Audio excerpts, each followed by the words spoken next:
Xin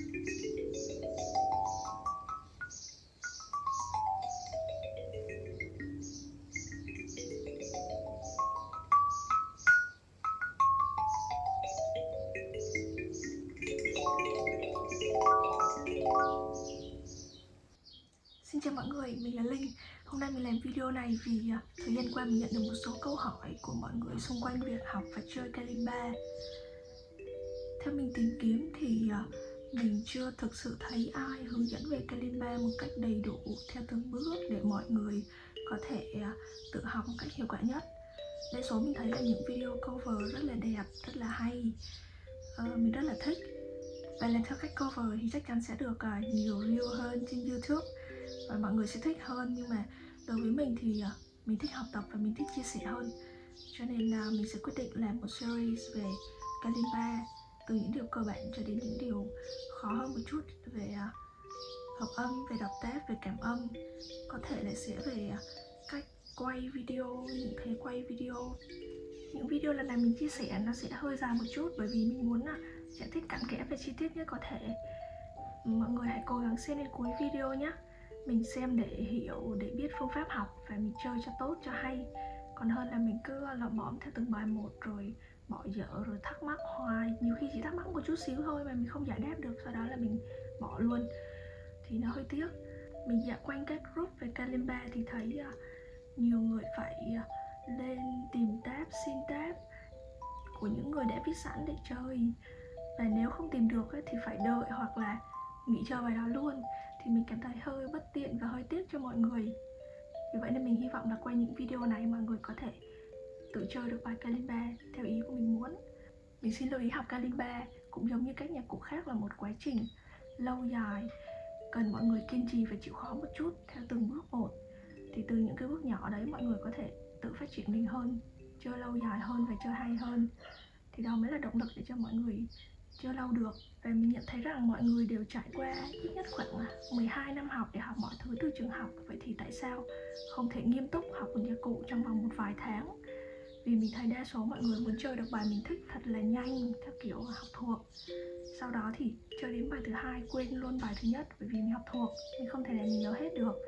Cho nên trong những video lần này mình hy vọng sẽ giúp mọi người hiểu được thật sự cách chơi kalimba. Khi mà mình hiểu được rồi thì mình sẽ nhớ lâu hơn, mình chơi kalimba sẽ sáng tạo hơn, và sáng tạo nó cũng làm cho âm nhạc kalimba thêm nhiều màu sắc hơn. Mọi người thử tưởng tượng nếu như ai cũng chơi giống nhau của một cái bài tép được viết sẵn thì tất cả mọi thứ đều giống nhau, không có ai đặc biệt, không có ai đặc sắc hơn cả. Cho nên sáng tạo là một điều rất là cần thiết khi mà mình chơi bất kỳ nhạc cụ nào. Mình có một số gợi ý cho mọi người trong quá trình học, cho nên trước khi bắt đầu xem video thì mọi người có thể chuẩn bị sẵn một tờ giấy và một cái bút, để khi nào mà mình nghe được những thông tin có thể hữu ích cho mình ấy, mình nốt lại luôn để mình tiết kiệm thời gian. Trước tiên mình muốn giới thiệu cho mọi người một vài điểm ngắn gọn về kalimba. Bởi vì mình biết rằng khi mọi người cầm một nhạc cụ lạ như thế này để chơi ấy, thì nhiều người xung quanh sẽ hỏi một vài điều về nó mà mình thì lỡ chưa tìm hiểu nên là không biết trả lời sao luôn. Thời gian đầu mình cũng như thế và cảm thấy hơi xấu hổ, bởi vì mình chơi một nhạc cụ mà mình chưa hiểu gì về nó. Điều quan trọng hơn mình thấy là khi mình tìm hiểu về một điều gì đó mới, hoặc là một người bạn mới chẳng hạn, thì mình cũng nên biết về nguồn gốc của anh ta một xíu. Nó cũng là một điều tốt ha. Thì đàn kalimba xuất phát từ châu Phi từ hàng ngàn năm trước rồi, và trải qua thời gian lâu như thế, nó được gọi bằng nhiều tên khác nhau như là Mbira, Karimba, thumb piano, và ngày nay thì nó được gọi phổ biến nhất là kalimba. Mọi người có thể lên Google tìm hiểu thêm về nguồn gốc cũng như là văn hóa gắn liền với cây đàn này, nó rất là hay. Mình thì không thể nào nói hết được bởi vì video sẽ quá dài và mọi người sẽ chán. Mình hay đọc bài đăng ở website Kalimba Magic vì mình thấy nó rất là hay theo những nghiên cứu. Cho nên là, nhưng có một điều là nó viết bằng tiếng Anh hết, cho nên mọi người có thể coi như là đọc để nâng cao khả năng đọc tiếng Anh luôn. Kalimba bắt đầu xuất hiện tại Việt Nam và được biết đến vào khoảng đầu năm 2018. Khi đó thì mình thường xuyên theo dõi các trang liên quan đến nhạc cụ, cho nên lần đầu tiên nó xuất hiện thì mình nghe cái âm thanh của nó xong là mình bị hút hồn liền, bị thích liền đó, bởi vì âm thanh nó quá là hay. Sau đó là mình tìm mua và chơi nó đến giờ. Trước đây mình cũng đã làm một số video liên quan đến vấn đề giúp cho mọi người học kalimba, tự học kalimba, nhưng bởi vì mình nên đi học và đi làm gian và bài tập phải dành cho bên đó quá nhiều, cho nên là mình không thể nào làm video về kalimba liên tục và thường xuyên được. Thêm một vấn đề nữa là nhiều người bảo mình là hơi bị rảnh quá, bởi vì học piano thì lo chuyên piano thôi, chơi cái này làm gì. Nhiều người gắt hơn thì kêu là chơi như kiểu nhạc cụ con nít. Mình thì không thực sự nghĩ như vậy, bởi vì mỗi một loại nhạc cụ được sáng tạo ra đều có ý nghĩa riêng của nó. Khó hay dễ, đơn giản hay là phức tạp thì nó cũng là âm nhạc, cũng là tô đẹp cho cuộc sống, cũng giúp cho mọi người thích âm nhạc hơn. Cho nên về phần mình thì thực sự là mình cũng không rảnh lắm đâu mọi người. Bởi vì khi mà học piano mà học theo một chương trình chuyên nghiệp, muốn có kiến thức, muốn có kỹ năng để đi dạy thì nó rất là khó và tốn nhiều thời gian, chắc mọi người cũng biết ha. Nhưng bởi vì mình rất thích kalimba cho nên thời gian này nghỉ dịch, mình có nhiều thời gian hơn thì mình quyết định chia sẻ một chút thời gian của piano cho kalimba. Mong là sẽ giúp những người yêu thích kalimba giống mình dễ học hơn. Theo như mình tìm hiểu thì kalimba có rất là nhiều loại, từ 7 phím cho tới 28 phím và còn nhiều hơn nữa. Những loại chuyên nghiệp hơn thì có thăng có dáng, còn những loại 17 phím được dùng phổ biến như hiện nay thì chỉ có những nốt bình thường thôi, không có thăng có dáng. Mình cũng nhận được một số ý kiến của mọi người về việc là muốn học những nhạc cụ khác như là piano, guitar hay là ukulele gì đó, nhưng mà thời gian đầu bắt đầu cảm thấy hơi khó để bắt đầu những nhạc cụ trên, thì mình có một lời khuyên là mọi người có thể bắt đầu từ kalimba. Sau đó mình cảm thấy thích âm nhạc hơn thì mình có thể chuyển qua học những nhạc cụ khác. Ok, quay trở lại nội dung chính nha. Bài đầu tiên về kalimba là cách cầm đàn, cách để móng tay. Một số bài tập đơn giản để nhớ phím đàn. Đặc biệt là mình sẽ bật mí cho mọi người biết mẹo để nhanh nhớ phím đàn và nhanh nhớ tên nốt trên cây đàn hơn. Sau đó sẽ có những bài áp dụng liền vào cách học đó, chứ không phải là chỉ có nói lý thuyết suông, mọi người sẽ không hiểu. Ở video sau mình sẽ nói về hợp âm trên kalimba, cách áp dụng hợp âm và điều đặc biệt là cách để thêm những âm bass để cho âm thanh kalimba của mình sẽ hay hơn, bài hát của mình nó sẽ nghe hay hơn. Rồi làm sao để lướt nốt. Giống như mọi người hay thấy là những người chơi kalimba hay đều áp dụng những cách này hết, cho nên mình cũng muốn giúp mọi người hiểu để tự áp dụng cho mình. Phần đầu tiên mình muốn chia sẻ đó chính là cách cầm đàn. Thì thường mọi người sẽ cầm như thế này, hai ngón trỏ phía sau. Nếu như cây đàn mà có hộp cộng hưởng ấy thì nó sẽ có hai cái lỗ phía sau, thì mình có thể dùng cái ngón giữa hoặc là hai ngón này để mình điều chỉnh cái âm vang của nó. Nhưng mà mình dùng gỗ nghiến khối cho nên nó không có phần đấy. Có một số người thì cầm như thế này, cho hai ngón trỏ lên trên. Mình cũng cầm theo cách này là bởi vì khi mà có hai ngón trỏ đây nó giống như là có điểm tựa ấy, thì ngón tay của mình nó sẽ hoạt động linh hoạt hơn và nó sẽ dễ di chuyển hơn. Có một điều lưu ý là mọi người đừng cầm đàn quá chặt, kiểu như là mình sợ nó rớt ấy, thì khi đó ngón tay của mình nó sẽ không linh động. Trong trường hợp mà mình phải đệm cái âm bass chéo thì khi đó mình vẫn còn cái khoảng trống cho ngón tay của mình để nó đi qua đi lại được linh động.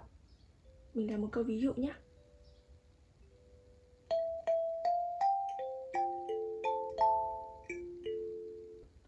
Khi mình cần dùng âm pha bên này thì ngón tay mình vẫn đi qua được.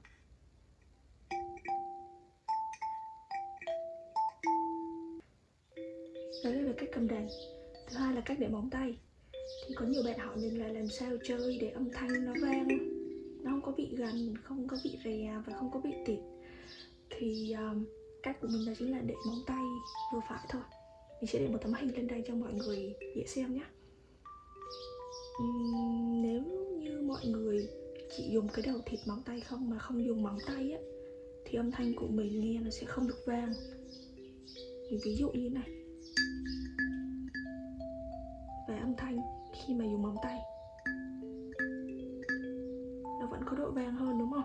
Nhưng mà cũng đừng vì thế mà mọi người để móng tay quá dài, bởi vì khi đó tiếng đàn của mình nghe nó sẽ yếu ớt. Bởi vì móng tay dài quá, cái lực của mình nó không đủ để chạm lên phím đàn, thì khi đó tiếng đàn nghe rất là mỏng và nghe rất là kiểu bị yếu ớt ấy. Nên mình để móng tay vừa phải thôi.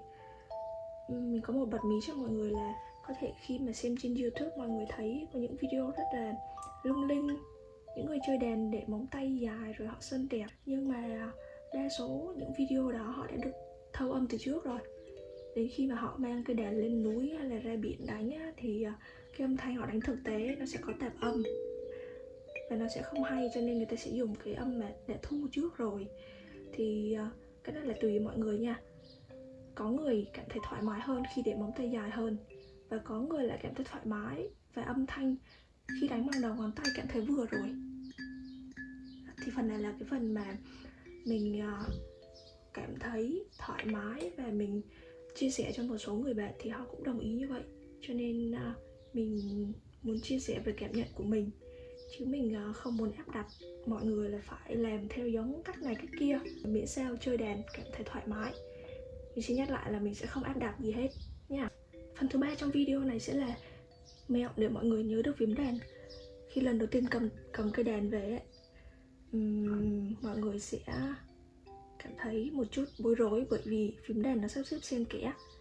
Như trên piano ấy, thì do re mi fa sol la si do nó sắp xếp liền nhau như thế này, còn như ở trên kalimba thì nó sắp xếp xen kẽ.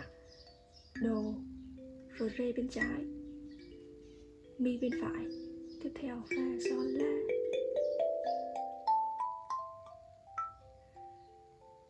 Đây là một điều khá bối rối khi mọi người chơi kalimba, nhưng mà nó cũng là một điều đặc biệt của kalimba, bởi vì khi mà cách sắp xếp nốt xen kẽ như thế này nó tạo ra cái việc thuận tiện cho mình trong việc chơi hợp âm, thì mình sẽ nói ở trong video tiếp theo. Mọi thứ tạo ra đều có lý do của nó cả, cho nên khi mà nó khó về cách sắp xếp nốt thì nó sẽ tạo cho mình cái dễ về hợp âm, cho nên mọi người đừng lo. Mình chỉ cần kiên nhẫn một chút thì mình sẽ tìm hiểu được về đó. Bây giờ mình sẽ có một bài tập giúp mọi người nhanh nhớ nốt được dễ hơn nè. Rồi ngón tay của mình cũng có cái bài tập để cho nó linh hoạt hơn. Mình làm thử nha.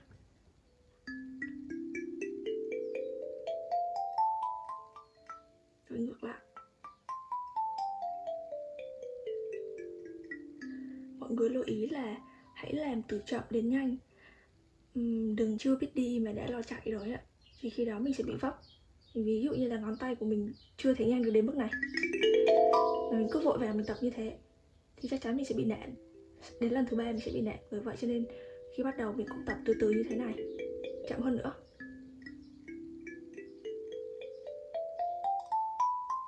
Rồi ngược lại.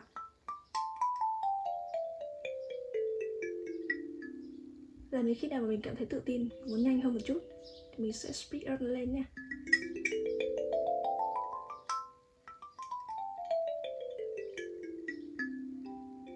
Một bài tập rất là đơn giản thôi, nhưng mà nó sẽ giúp cho mọi người ngón tay linh hoạt hơn. Tiếp theo, không biết mọi người đã nhớ các ký tự Latin của nốt nhạc chưa, như là C, D, E, F, G, A, B. Thì mình xin nhắc lại một chút nha. Chữ C là nốt đồ, tương ứng với nốt đồ số 4 trên cây đàn piano. Trong cái bài tập vừa rồi của mình mình có một cái mẹo để cho mọi người, giúp cho mọi người nhớ được nốt nhạc nhanh hơn.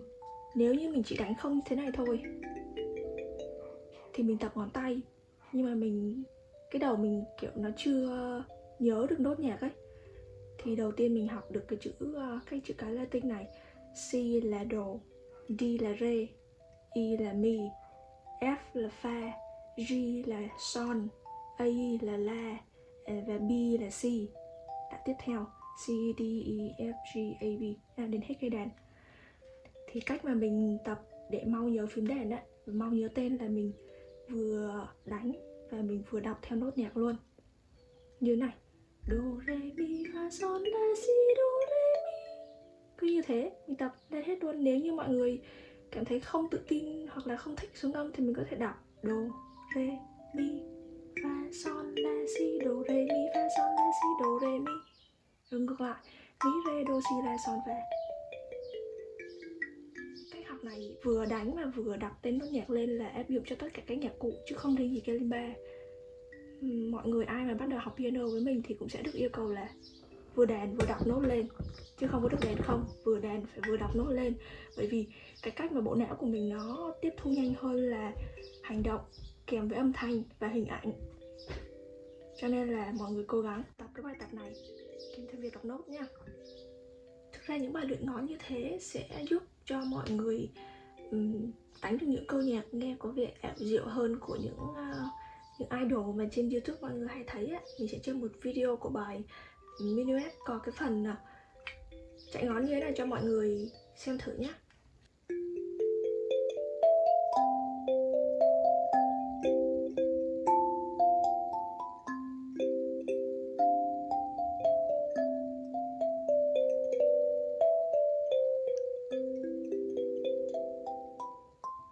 Đấy là cách áp dụng của phần tập vào một bài hát. Thì để mình giải thích kỹ hơn một chút, ở phần câu nối thì nó sẽ có cái câu chạy như thế này: do re mi fa son.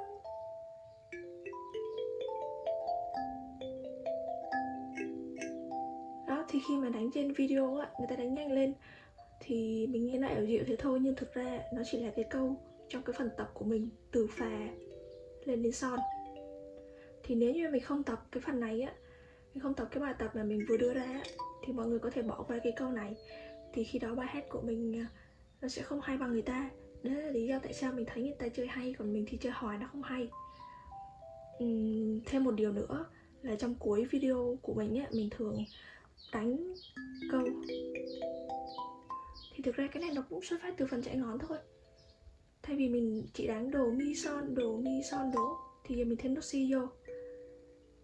Điều quan trọng ở đây là mình muốn đánh được câu này là nó xuất phát từ phần tập chạy ngón của mình, chứ không phải là tự nhiên mà mình đánh được. Hoặc là đánh ngược lại, giống như câu cuối cùng trong bài sau này hãy gặp lại nhau khi hoa nở mà mình mới cover đó. Thay vì mình đánh xuôi thì mình đánh ngược lại,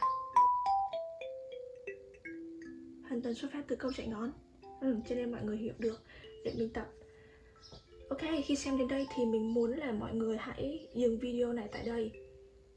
Để làm gì? Thực hành cái bài tập này giúp mình. Nó sẽ mất khoảng một chút thời gian của mọi người. Nếu như ai đã quen với đàn rồi, ai học nhanh hơn thì có thể mất 15-20 phút.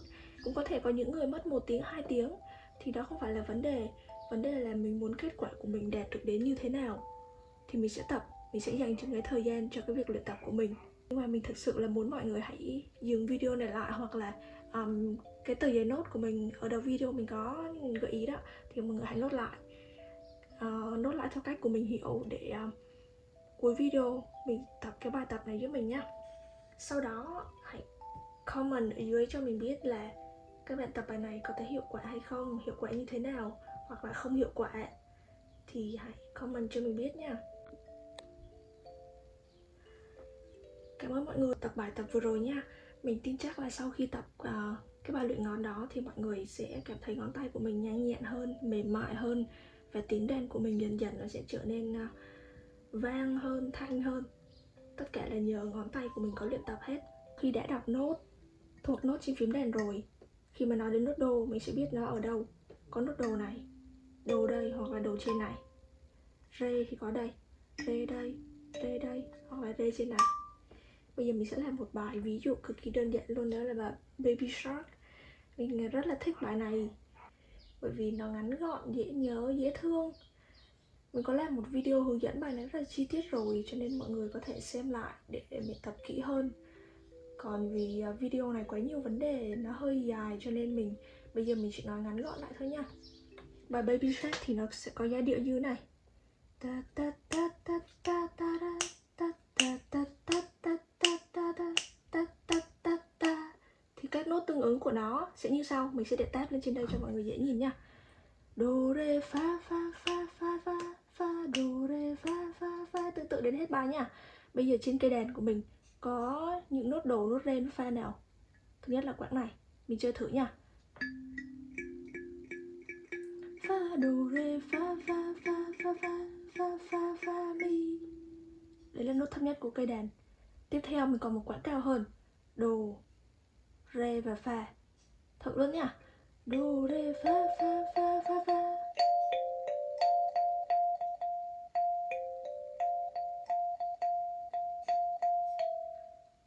Khi mọi người chơi thì cố gắng hát theo giống như mình vừa làm đó. Mình không muốn hát là bởi vì để cho cái tiếng đàn của mọi người nghe cho nó rõ. Tiếp theo mình còn một quãng cao hơn, đồ, re ở đây nhưng mà nó không có fa.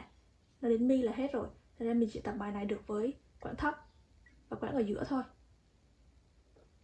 Thêm một bài ví dụ nữa nha. Bài minuet mà mình đã đánh ở trên đi. Ta ta ta ta ta ta ta ta ta ta. Giai điệu của nó như thế thì các nốt tương ứng của nó sẽ là son, do, re, mi, fa, son, do, la, fa, son, la, si, do, fa, son, fa, mi, re, mi, fa, chỉ cần tập như thế thôi. Còn nếu như đánh ở quãng dưới thì sao? Son, do, re, mi, fa, son, do, la, fa, son, la, si, do, fa, son, fa, mi, re, mi, fa, mi, re, do, re, mi, re, do. Đến nốt gì? Hết rồi. Đó, cho nên bài này mình tập ở quãng cao giúp mình nha. Thêm một bài ví dụ nữa, đó là một bài mình mới cover đi để cho nó gần gũi và trẻ trung hơn một tí nha. Các mọi người lại bảo mình là toàn dùng bài con nít. Đó là mình sẽ dùng câu điệp khúc của bài Sau này hãy gặp lại nhau khi hoa nở nha. Thì các nốt tương ứng của nó sẽ là mi, mi, fa, son, do, son, la, la, si, si, la, son, fa, son, mi. Mình sẽ đệm một bài táp đầy đủ ở trên này luôn để mọi người tập theo nha. Đó là cách áp dụng vào việc học, đọc nốt và tập các ngón tay để cho mình thấy là cái hiệu quả của nó mình sẽ dễ nhớ hơn như thế nào. Mọi người có thể tương tự áp dụng cách học này đối với các bài khác có giai điệu trên giọng đô trưởng hoặc là la thứ mà đã viết thành táp chữ. Mọi người chịu khó luyện tập như vậy, bởi vì mình không thể nào mà hướng dẫn hết từng bài được, cho nên mình chủ yếu muốn chia sẻ phương pháp để mọi người có thể tự học và hiểu. Video cũng khá dài rồi cho nên mình sẽ dừng bài học đầu tiên ở đây. Về video thứ hai thì mình sẽ nói về hợp âm trên kalimba, cách đệm thêm âm bass, cách lướt nốt, làm sao để cho âm thanh của mình nó hay. Kèm theo việc lướt nốt thì sẽ có những vấn đề như là móng tay của mình bị chạm vào phím, tạo ra cái âm thanh khó chịu. Thì làm sao để tránh nó, làm sao để sửa nó. Và còn nhiều vấn đề hơn nữa như là về cảm âm, về cách đọc key tab, làm sao để chuyển soạn từ một bài key tab hoặc là từ một cái bản shape piano qua cái bài tab chữ để cho mọi người dễ đọc. Mọi người có câu hỏi gì hãy comment bên dưới giúp mình. Và nếu thấy video này hữu ích, hãy like và share cho bạn bè cùng học. Mình cùng phát triển một cộng đồng kalimba, cùng nhau chơi tốt hơn. Và hãy cho mình ý kiến để mình làm video lần sau tốt hơn nhé.